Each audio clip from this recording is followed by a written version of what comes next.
Assalamualaikum warahmatullahi wabarakatuh. Yang terhormat Bapak Ahyar Mukhtar SPD MT selaku dosen mata kuliah struktur data dan teman-teman sekalian yang saya banggakan. Perkenalkan, kami dari kelompok 3 dengan topik proyek pemodelan jaringan jalan. Nah, adapun kelompok saya terdiri dari saya sendiri selaku sebagai moderator, ada Nur Aziz As-Sahra, ada Atesitu Nur Anissa, ada Mila, ada Nurul Arika, ada Nurfadia Ramadhani, ada Mursalina.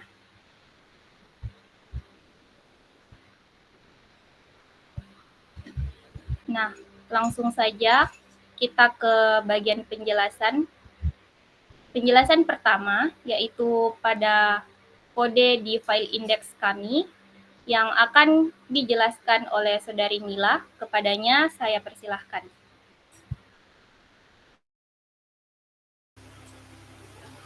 Baik, terima kasih atas kesempatannya. Di sini saya akan menjelaskan kode yang telah kami buat. Di bagian pertama atau baris pertama itu ada doctype HTML, di mana deklarasi tipe dokumen HTML yang digunakan untuk memberitahu browser bahwa ini adalah dokumen HTML. Kemudian di baris kedua ada HTML length n, tag pembuka elemen HTML untuk menunjukkan bahwa bahasa utama dokumen adalah Inggris. Selanjutnya ada head, di mana tag pembuka bagian head tempat kita mendeklarasikan metadata judul dan link stylistic.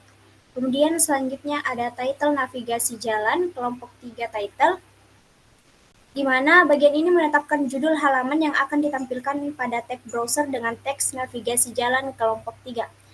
Kemudian selanjutnya ada meta name, viewport, content initial scale, di mana tag meta ini mengatur tampilan halaman agar sesuai pada berbagai perangkat, terutama perangkat seluler dengan skala awal 1.0. Selanjutnya ada meta chars UTF-8, di mana mengatur karakter encoding halaman menjadi UTF-8 mendukung hampir semua karakter dalam berbagai bahasa. Selanjutnya ada link rel style sheet href, di mana bagian ini memuat pustaka CSS Bootstrap versi 4.1.3 dari CDN untuk menyediakan gaya dan komponen siap pakai. Atribut integrity digunakan untuk memvalidasi file yang dimuat dan cross-rigging untuk mendukung permintaan lintas domain. Selanjutnya ada div ID person, di mana bagian ini pesan untuk menampung from input pengguna. Selanjutnya ada div class inner untuk menampung bagian dalam konten pesan. Selanjutnya ada heading 1 ID sama dengan title, align sama dengan center, navigasi jalan H1. Di mana ini adalah judul utama halaman dengan teks navigasi jalan diatur agar berada di tengah atau align center serta diberi ID atau title. Kemudian selanjutnya ada from ID, pesan from. Bagian ini tag from dengan ID pesan from yang akan menampung input lokasi pengguna. Selanjutnya ada div class from group. Nah, di bagian ini div dengan class from group bootstrap untuk membungkus elemen input dan label agar tampilan lebih rapi. Selanjutnya ada label, masukkan lokasi Anda. Di sini label untuk input lokasi awal pengguna. Selanjutnya ada input type, text class, from control, ID star, placeholder, lokasi awal, recurrent. Nah, bagian ini input teks untuk lokasi awal dengan class from control dari Bootstrap untuk tampilan input yang lebih baik. ID star sebagai identifier dan placeholder lokasi awal untuk petunjuk. Atribut recurrent membuat wajib diisi. Kemudian selanjutnya ada div class from group. Nah, di bagian ini div from group kedua untuk membungkus input dan label lokasi tujuan. Selanjutnya ada label masukkan lokasi tujuan atau label. Nah, bagian ini label untuk input lokasi tujuan. Selanjutnya ada input type, text class from control IDN, page holder, lokasi tujuan, recurrent. Nah, di bagian ini input text untuk lokasi tujuan dengan class from control IDN sebagai identifier dan placeholder lokasi tujuan sebagai penunjuk. Atribut recurrent membuat wajib diisi. Kemudian selanjutnya pada baris 23 di situ ada label masukkan tujuan.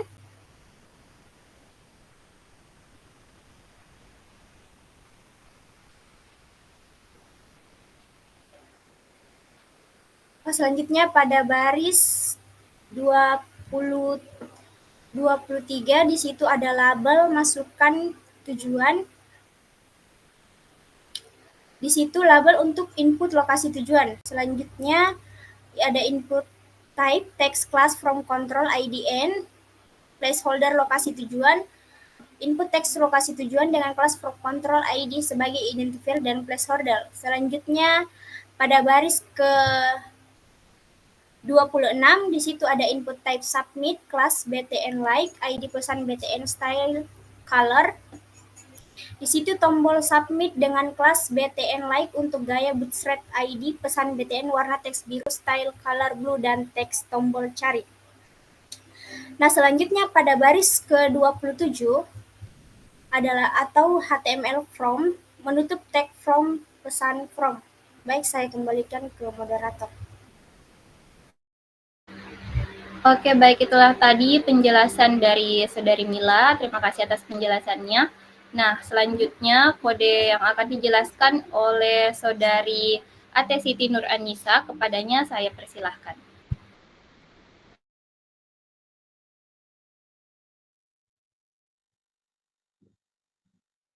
Baik, terima kasih atas kesempatannya. Di sini saya akan menjelaskan, melanjutkan penjelasannya pada baris ke-29. Pada baris ke-29 merupakan div dengan ID detail untuk menampung informasi detail rute. Lalu pada baris ke-30 merupakan tag HR untuk menambahkan garis horizontal sebagai pemisah antar bagian konten. Lalu pada baris ke-31 merupakan judul dari subbab bagian dengan teks detail rute menggunakan tag heading 4. Lalu pada baris 32 merupakan div dengan kelas card custom untuk membungkus detail informasi rute. Kelas card custom bisa digunakan untuk menambahkan gaya khusus pada elemen ini. Lalu pada baris ke-33 merupakan tag pembuka pada tabel untuk menampilkan data detail rute dalam bentuk tabel. Lalu, untuk membuat tampilan pada layar web itu menjadi lebih teratur atau rapi. Lalu pada baris ke-34 sampai dengan 38 merupakan baris pertama dalam tabel TR yang menampilkan informasi jarak, tag, dan tag TH digunakan untuk membuat header atau jarak dan tanda titik 2, sedangkan TD-ID sama dengan distance akan menampilkan nilai jarak yang akan diperbarui oleh JavaScript. Lalu pada baris 39 sampai dengan 43 merupakan tag atau blok baris kedua dari tabel untuk menampilkan informasi durasi perjalanan dengan TD-ID sama dengan duration akan berisi nilai durasi yang diisi oleh JavaScript. Lalu pada baris ke-44 merupakan tag untuk menutup tabel yang telah dibuat.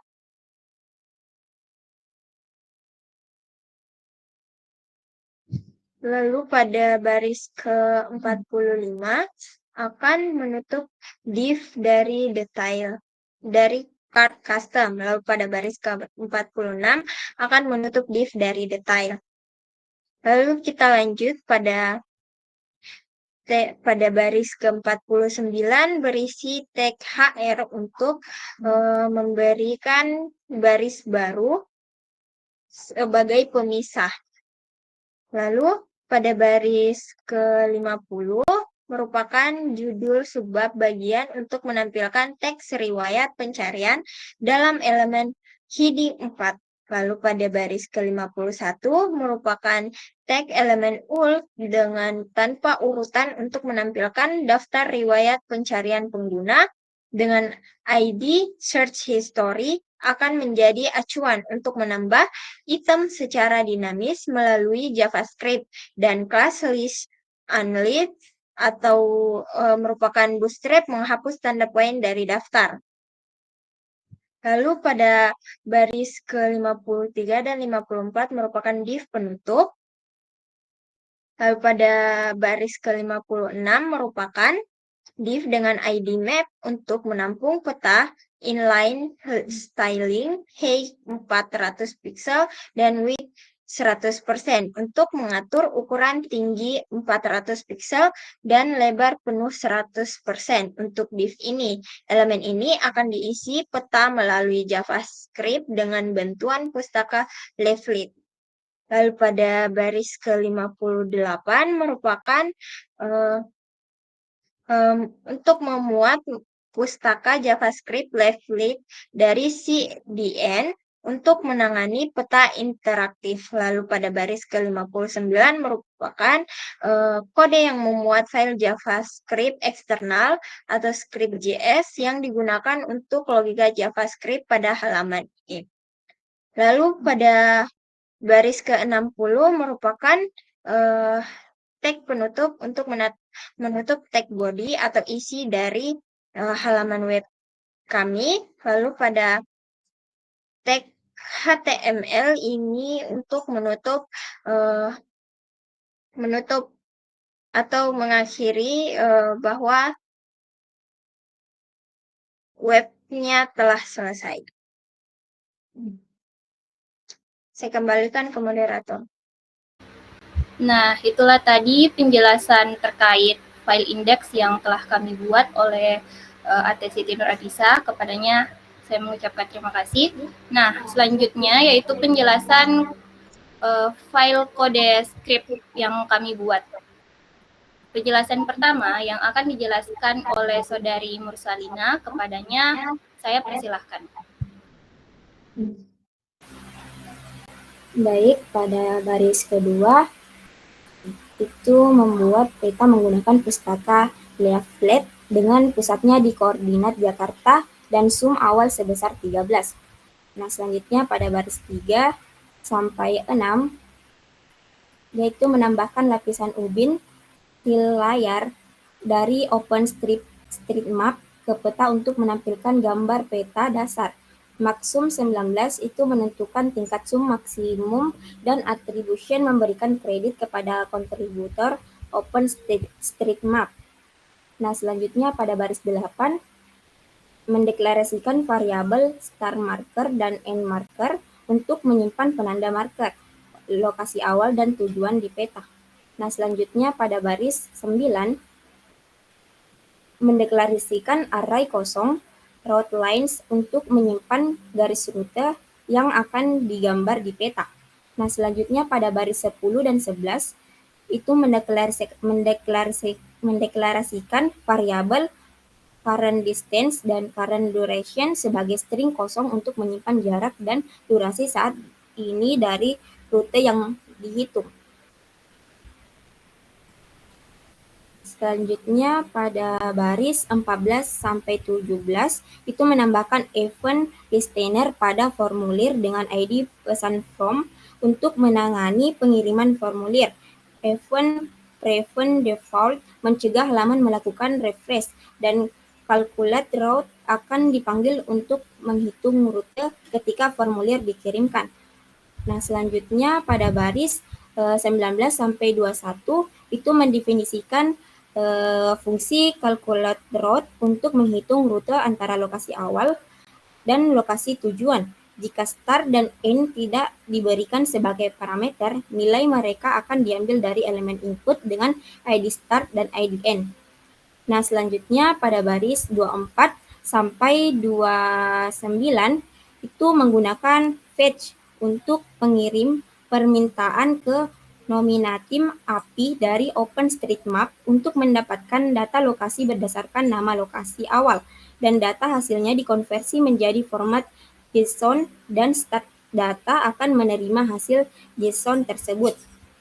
Selanjutnya pada baris 30 sampai 32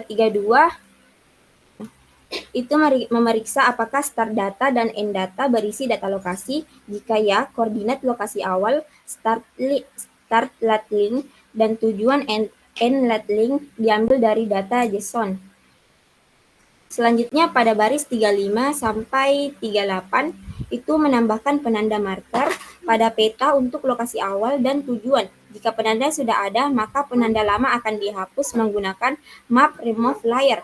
Penanda baru ditambahkan pada start lat link dan end lat link dengan label lokasi Anda untuk lokasi awal dan lokasi tujuan untuk tujuan. Baik, saya kembalikan ke moderator. Baik, terima kasih atas penjelasannya, Saudari Mursalina. Nah, kode selanjutnya akan dijelaskan oleh Saudari Nur Asisa As-Sahra. Kepadanya, saya persilahkan. Baik, terima kasih atas kesempatannya. Saya akan melanjutkan kode tersebut. Pada baris 41, yaitu mengirim permintaan fetch ke OSRM atau Open Source Routing Matchchain API untuk mendapatkan rute antara dua titik koordinat. Metode deriving digunakan untuk rute berkendara. Query overview full memberikan rincian lengkap. Alternatives false untuk menonaktifkan rute alternatif. Dan geometris geoZone agar koordinat rute dikembalikan dalam format geoZone. Pada baris 42 yaitu menerima respon dari OSRM API dan mengonversinya menjadi format JSON. Pada baris 43 yaitu mengambil data JSON hasil permintaan dan menyimpannya dalam variabel data. Pada baris 45 sampai 46 yaitu menghapus rute lama yang ditampilkan pada peta dengan remove layer dari route lines dan mengosongkannya array route lines agar siap untuk rute baru. Pada baris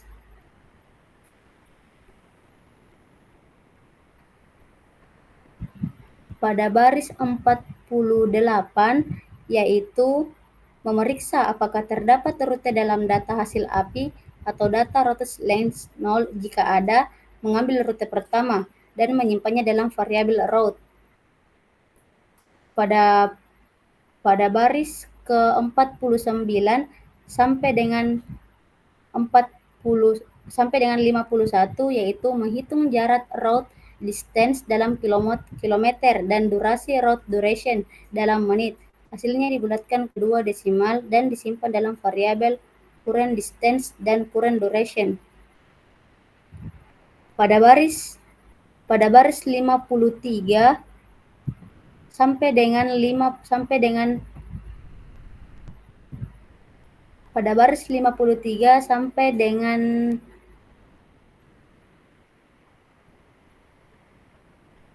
58 yaitu membuat elemen div baru route detail dengan kelas route detail dan menampilkan detail rute berupa jarak dan durasi yang sudah dihitung sebelumnya.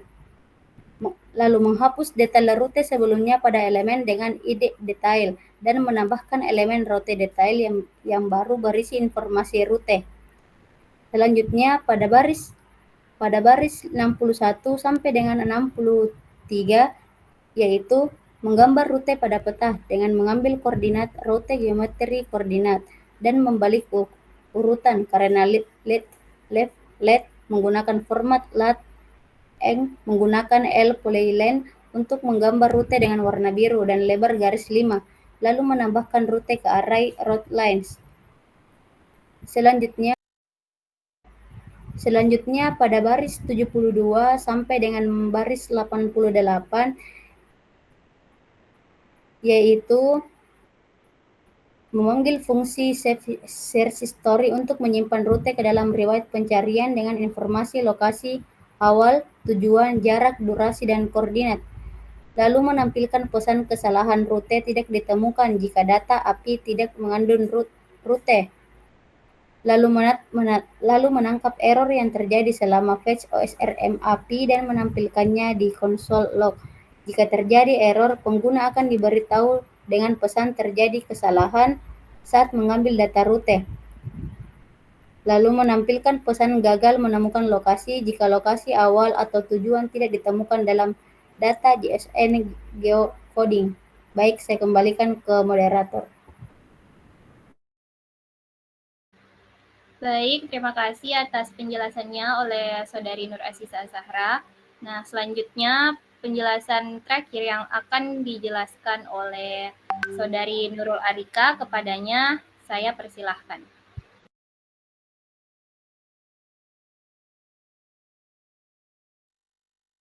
Baik, selanjutnya saya akan menjelaskan pada baris ke-85, yaitu mendefinisikan fungsi search history yang menyimpan riwayat pencarian. Fungsi ini menerima parameter start, end, distance, duration, start lat lang, dan end lat lang yang mewakili lokasi awal, tujuan, jarak, durasi, serta koordinat lokasi awal dan tujuan. Selanjutnya pada baris ke-86 itu mengambil data riwayat pencarian yang tersimpan dalam local storage dengan kunci search history. Jika data tidak ada, maka history akan diisi dengan array kosong.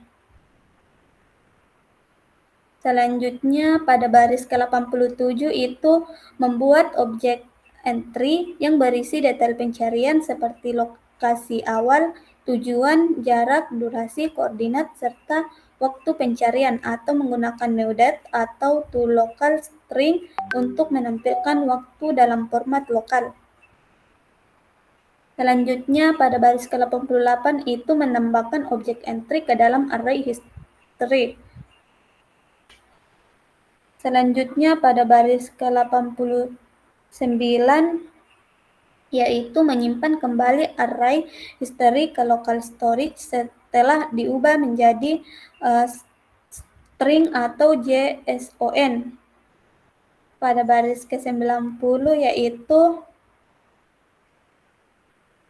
mengambil fungsi display search history untuk memperbarui tampilan riwayat pencarian di halaman. Pada baris ke-91 yaitu menutup fungsi save search history. Pada baris ke-93 itu mendefinisikan fungsi display search history untuk menampilkan riwayat pencarian dari local storage. Pada baris ke-94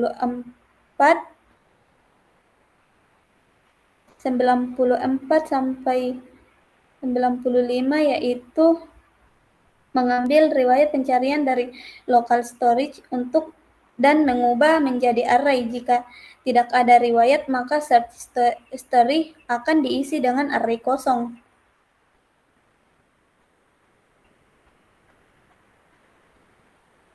Pada baris ke-96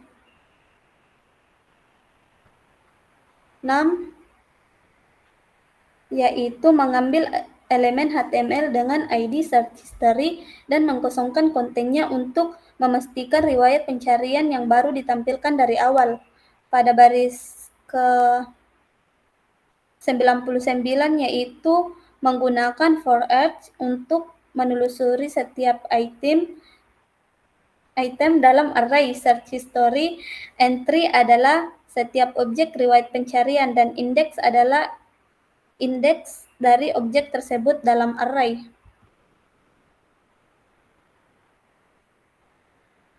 Pada baris ke-100 yaitu membuat elemen dengan tagli baru untuk menampilkan setiap item riwayat pencarian dalam daftar.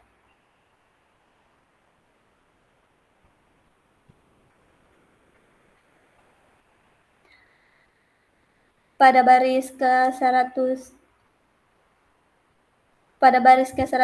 sampai ke-106 yaitu mengatur konten HTML dari list item untuk menampilkan informasi pencarian, tanggal atau entry date, lokasi awal atau entry start, tujuan atau entry end, jarak dan durasi. Atau dua tombol juga dibuat. Satu, cari ulang memanggil kalkulator rute untuk menghitung ulang root dengan data pencarian. 2. Hapus, memanggil fungsi delete history untuk menghapus riwayat berdasarkan indeks.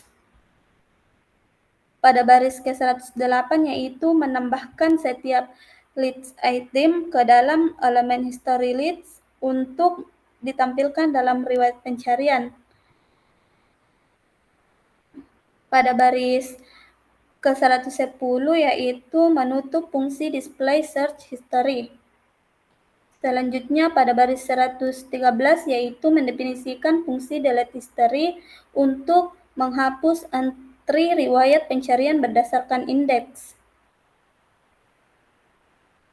Pada baris ke-114 yaitu mengambil array search history dari local storage. Jika tidak ada history akan menjadi array kosong. Pada baris ke-115 yaitu menggunakan splash untuk menghapus satu elemen pada posisi indeks dari array history.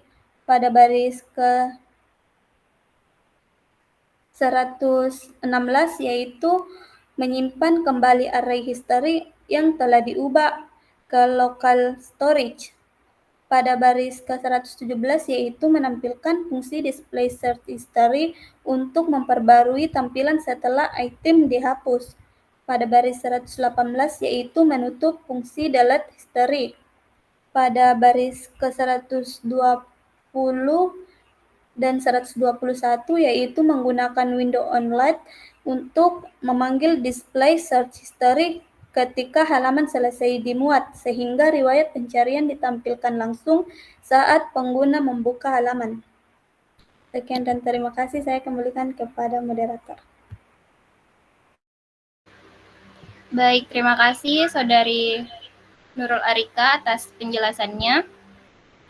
Nah, itulah tadi penjelasan kode-kode yang kami gunakan untuk menyusun proyek kami. Selanjutnya yaitu penjelasan pada bagian output. Dan untuk lebih jelasnya, saya berikan kesempatan untuk Saudari Nurfadia Ramadhani. Kepadanya saya persilahkan.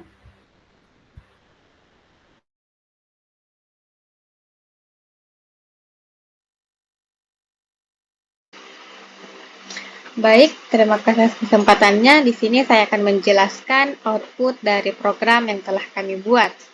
Nah, di sini dapat kita lihat terdapat sebuah halaman dengan judul yaitu navigasi jalan. Nah, di sini terdapat sebuah menu dan sebuah label yang bertuliskan masukkan lokasi Anda. Nah, pada menu ini kita bisa memasukkan lokasi awal dari tujuan. Selanjutnya, kita bisa memasukkan lokasi tujuan dari rute yang akan dicari. Di sini kita akan memasukkan lokasi awalnya yaitu ada Menara Pinisi UNM. Nah, selanjutnya kita akan memasukkan lokasi tujuan yaitu ada Parangkambung.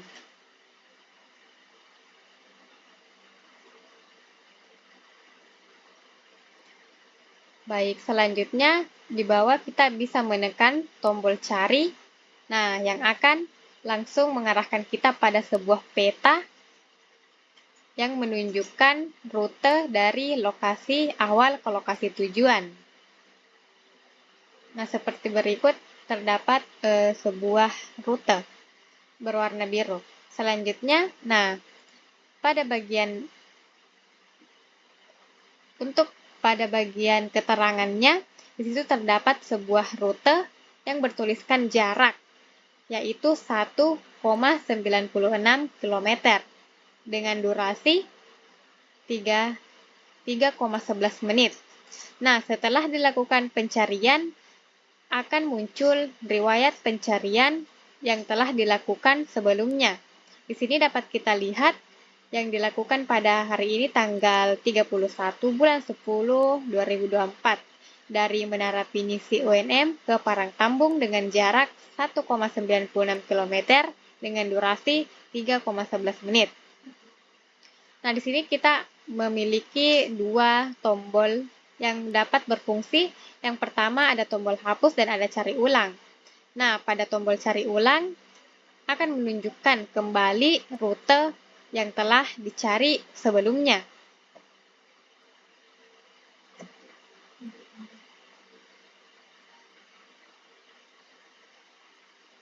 Nah, setelah ditekan, maka akan kembali muncul riwayat pencarian yang dilakukan. Selanjutnya ada tombol hapus yang akan menghapus riwayat pencarian. Nah, baik. Nah, itulah tadi output dari program yang telah kami buat. Selanjutnya, saya kembalikan ke moderator. Nah, baik. Terima kasih penjelasannya kepada Saudari Nurfadia. Itulah tadi penjelasan atau pemaparan tentang proyek dari kelompok 3. Kurang dan lebihnya mohon dimaafkan. Saya ucapkan terima kasih dan alhamdulillah. Wassalamualaikum warahmatullahi wabarakatuh.